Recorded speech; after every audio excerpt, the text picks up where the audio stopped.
Olá, nesse vídeo aqui dentro do nosso curso de gestão de projetos, veremos como é feita a condição do gerenciamento da integração do projeto. Conceitualizando aqui, gerenciamento da integração, o objetivo é identificar, definir, combinar, unificar e coordenar os vários processos e atividades dentro do gerenciamento do projeto, tá? A gente sempre vai buscar aqui a coesão entre processos e atividades do projeto. Quando eu falar processos do projeto, tá? Lá pensando PMBOK e suas atividades. Ter uma visão sistêmica do todo, olhar para o todo sempre, não somente para as pequenas partes de cada projeto, com o objetivo de unificar, consolidar e comunicar dentro do projeto. Por que é importante a gente salientar isso? Porque o papel do gerente do projeto é ser um agente integrador. A gente já viu antes que ele passa 90% do tempo dele comunicando, tá? Então, para isso, né, por que isso é importante? Que ele age como integrador de todas as atividades do projeto. Ele que conversa com todas as equipes, com o cara da área de compras, com o cara da área de desenvolvimento, com o cara da área de risco, consolida essas informações para que possa tomar as melhores decisões dentro daquele projeto. Um dos produtos que são gerados dentro do que o PMBOK, né, preconiza ali que sejam gerados, que a gente vai ver agora, é o termo de abertura do projeto. Ele é bem importante porque a gente costuma dizer que ele é a certidão de nascimento do nosso projeto. Tá? É a partir dele, da assinatura desse documento, que a gente estabelece que o projeto existe. Tá? Então, ele é um documento que vai autorizar formalmente o início do projeto, estabelecendo aí, né, uma parceria entre a organização executora e a organização solicitante, que em muitos casos não é a mesma. Nesse caso, a gente pode pensar ou por empresas diferentes, ou até entre áreas internas diferentes, né? Ele precisa ser assinado pelo patrocinador, cliente ou escritório de projetos, qualquer pessoa aqui, no caso, que tenha autorização formal para isso.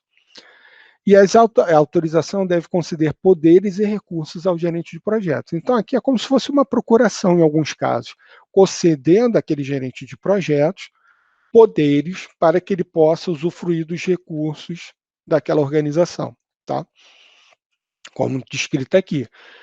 Ele vai poder aplicar os recursos da empresa, mobilizar pessoas e solicitar serviços ou atividades. Então, uma das importâncias aqui desse termo de abertura é você ter ali o que a gente chama de patrocínio, né? Você garantir que aquele gerente de projetos tem ali a autoridade necessária para que ele diga, não, você faz isso, para o que você está fazendo para fazer o que eu estou te pedindo. Então, o que a gente vai ter aqui dentro do nosso termo de abertura do projeto? A gente vai ter a definição do que o projeto precisa fazer em alto nível. Obviamente, a gente está bem no início do nosso projeto, a gente não tem um detalhamento grande do que precisa ser feito, mas em linhas gerais, né, a gente sabe o que quer. Então, aqui a gente já começa essa pequena definição. Então, em alto nível, a gente vai dizer quais são as características do projeto, os seus limites, quais são os métodos de aceitação e controles. Tá? E quem participa da elaboração desse documento, normalmente, né, como a gente está bem numa fase embrionária, é o patrocinador e alguns stakeholders mobilizados para essa fase. E o que a gente pode ter dentro do termo de abertura do nosso Project Charter, tá? Aqui tem uma lista, não vou ler todas, tá? Mas é só salientar algumas coisas. Uma justificativa, os objetivos mensuráveis, tá? Alguns requisitos, se for o caso, alguns riscos identificados, premissas e restrições, ou seja, as informações básicas daquele projeto, mas no nível sem tanto detalhamento em si, tá? Dentro do nosso curso, a gente vai ver aí a elaboração de um Project Charter. Aqui eu tenho um exemplo. Futuramente a gente vai falar dele com mais detalhe, tá? Mas temos aqui um exemplo prático aqui de um termo de abertura do projeto para que possa ser visto. Outro produto importante que precisa ser gerado é o nosso plano de gerenciamento do projeto. Isso aqui eu costumo dizer que é o nosso manual de instruções do projeto. O que significa? É um documento que vai nos dizer de como nós trabalharemos na parte de gerenciamento desse projeto. Ele pode ser, isso pode ser um documento único, ele pode estar aí disponível em vários sistemas, num documento Word, num Project e por aí vai, tá? Então, a gente vai descrever nesse documento como a gente executa, monitora, controla e encerra o nosso projeto. Então, esse plano de gerenciamento pode ser um grande documento que obrigatoriamente contemplará as informações de comunicações, custos, RH, processos, aquisições, qualidade, ou seja, para falando no nosso mundo PMBOK aqui, para cada área de conhecimento é necessário que você tenha um plano de gerenciamento daquela área de gerenciamento. Então, quando a gente for falar de escopo, é importante que você tenha um plano de gerenciamento de escopo. E isso pode ser cada área de conhecimento com seu arquivinho exclusivo para aquele plano, ou você pode ter um grande plano falando de todas essas áreas de conhecimento. Que tipo de informações a gente pode ter aí dentro? Por exemplo, no plano de gerenciamento de cronograma, você pode estabelecer ali quais são as unidades de medida que você vai usar no seu cronograma, se é em dias, se é semanas, se são meses. Você vai estabelecer qual o software que você usa para a elaboração do cronograma. É o Project? É o Primavera? É algum outro específico? Você vai estabelecer ali qual é a periodicidade que você vai fazer a atualização do teu cronograma. Se é semanal, se é diário, se é mensal, e assim sucessivamente, e também de maneira análoga para as outras áreas de conhecimento. Dentro de gerenciamento da integração, outro fator importante que é bom a gente discutir é o gerenciamento de mudanças. Infelizmente, a gente sabe que nada sai como a gente planeja nos nossos projetos. Mudanças são inevitáveis e irão acontecer. Fato.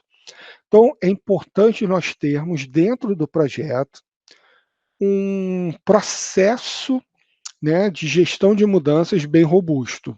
Robusto no sentido, não precisa ser bem, acho que não é a palavra certa, né? Mas um processo de gestão de mudanças coerente com a organização e com a complexidade do projeto. Projeto simples, você pode ter um processo mais simples. Processos complexos, é importante você aí sim ter um processo de gestão de mudanças robusto, tá? Com que objetivo? Identificar se mudanças ocorrem ou precisam ocorrer, revisar e aprovar mudanças, gerenciar as mudanças aprovadas e manter a documentação atualizada. Então, que tipo de mudanças a gente pode ter dentro do nosso projeto? Podemos ter ações corretivas, tá? Podemos ter aí ações preventivas, reparos de defeitos ou atualizações. Então, são os tipos de mudanças que a gente pode encontrar ao longo do nosso projeto. Então, aqui um exemplo simples, né, de um processinho aí de gestão de mudança, onde você vai ter aqui uma solicitação de mudança, que pode ser feita pelo gerente de projetos, pelo cliente ou por uma parte interessada qualquer. Essa mudança aqui é encaminhada para uma análise de impacto, por um comitê de controle de mudanças, que provavelmente não é esse comitê, faz parte desse comitê profissionais técnicos especializados naquele tipo de mudança. Ah, porra, é uma mudança relacionada ali à especificação do produto. A parte elétrica, então um cara de elétrica que vai lá, um profissional de elétrica que vai analisar essa mudança. Observando também escopo, tempo, custo, qualidade, entre outros aspectos.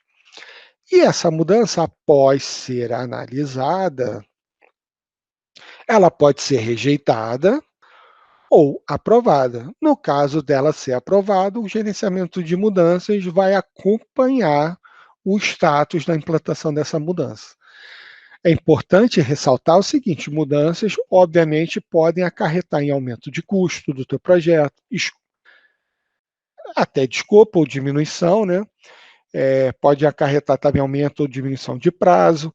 Então, é importante você identificar como isso vai impactar no teu produto ou serviço final do seu projeto. E é importante também que a gente registre todas as mudanças. De que forma? Pode ser um formulário simples no Excel, tá? Ou num sistema via web, enfim, cada organização trabalha de uma maneira para manter aí um registro histórico disso. Todas as solicitações de mudança, né, sejam aprovadas ou não, são armazenadas para lições aprendidas, tá? Então, aqui é um exemplo bem simples de um formulário, tá, de solicitação de mudança, que tem aqui qual é o projeto, quem solicitou, uma descrição da mudança solicitada, né, o que está sendo modificado ali, e o motivo, né, a justificativa pelo qual está se pedindo essa mudança. E aqui a parte do parecer, né, que está aqui como parecer do gerente de projetos, mas, obviamente, quem vai elaborar isso aqui são aqueles técnicos que eu falei. Então, vai se analisar o impacto no cronograma, em custo, qualidade e em outras áreas do projeto. E aqui define-se se a mudança foi aprovada ou rejeitada. Então, de maneira final, é importante a gente observar que não só as mudanças aprovadas precisam ser registradas, tá? As mudanças rejeitadas também deverão ser documentadas, explicando por que elas foram rejeitadas, a descrição da solicitação e a documentação de apoio à tomada de decisão.